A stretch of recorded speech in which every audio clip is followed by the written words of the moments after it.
Chapter 316. The burly man stood at the edge of the pit, looking down at the white monkey lying motionless below. This damn hole was dozens of meters deep. The white monkey had lost consciousness, its eyes rolled back, fresh blood covering its face, and its body buried in dirt and rubble. The one-eyed man extended his hand, forming a sphere of spiritual energy. He was about to deliver the finishing blow while muttering with a hint of disappointment. "So, your strength is only this much after all." Just then, an overwhelming surge of spiritual energy shot toward him, a dazzling golden light of pure flames.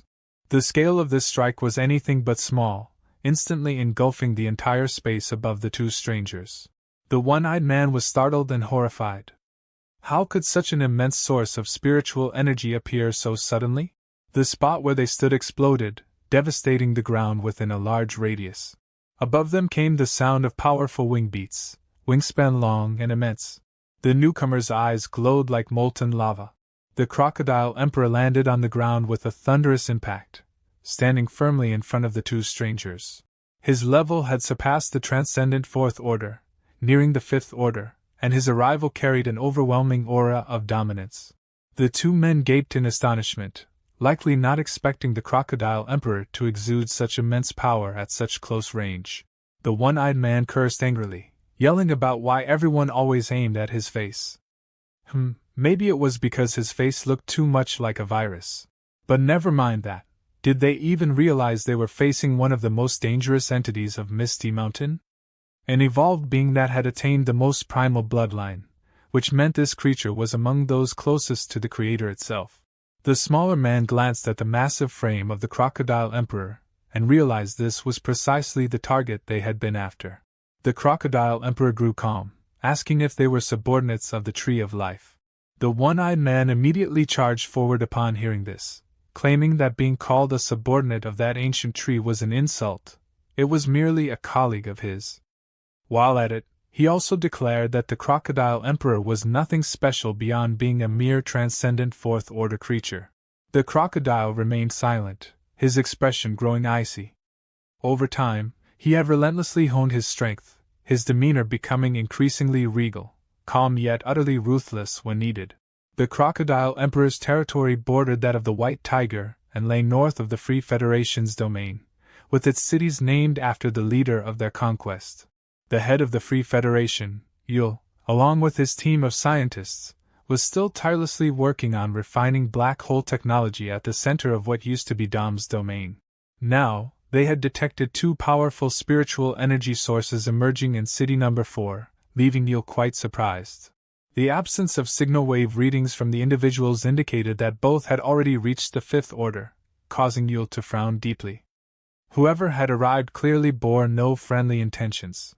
Yul immediately ordered his staff to activate the black hole portal and prepare a team for reinforcement.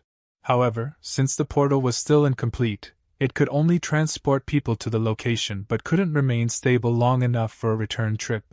Furthermore, the space shuttle required at least 3 hours to fully refuel. The other shuttles were preoccupied with battling the Orc forces on the battlefield. At this point, they could only send an emergency alert to the mutated beasts closest to the Crocodile Emperor's city for assistance. The White Tiger and Xiao Lam, accompanied by powerful mutated beasts, immediately set out. Xiao Lam was deeply worried, fearing they wouldn't make it in time. Another concern plagued her mind. The enemy this time was exceptionally strong. This was likely the nearest force available, and would probably arrive first. The forest trembled violently from the thunderous, hurried footsteps of the advancing beasts. Meanwhile, the one-eyed man began hurling blue spiritual energy blades, flashing like lightning. The Crocodile Emperor had to use his wings to shield his body, but unfortunately, the spiritual energy blades were so sharp that they pierced through his wings.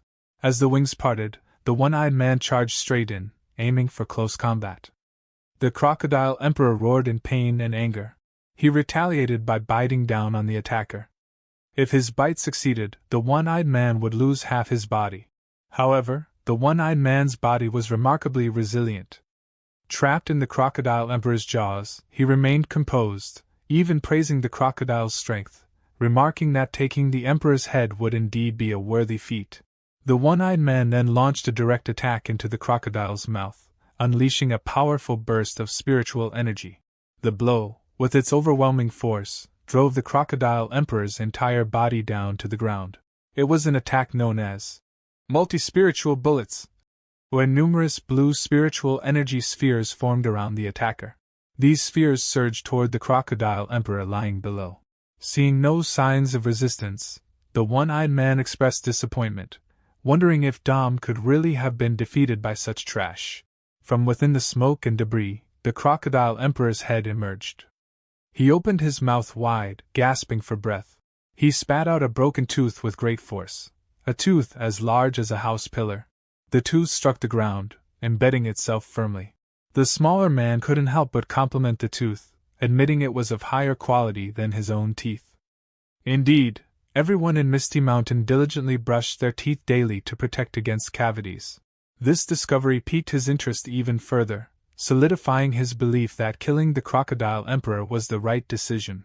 Yet, the Crocodile Emperor maintained a minimum level of courtesy, asking them who the hell they were. Unbelievable! How could someone just intrude into another's territory and assault the host?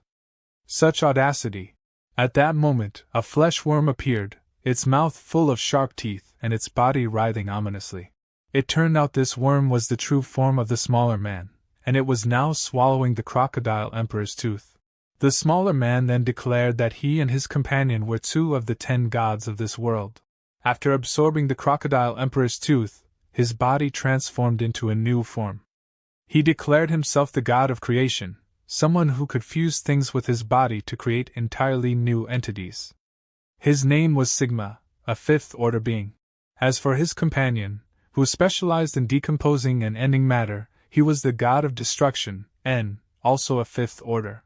Their purpose for coming to this place was straightforward enough. The Crocodile Emperor listened intently, seemingly having already guessed their goal. Suddenly, above the slave city, a massive spatial rift appeared. The residents looked up in confusion, unable to comprehend what was happening. Even the scientist Saitama and his colleagues stopped to gaze upward.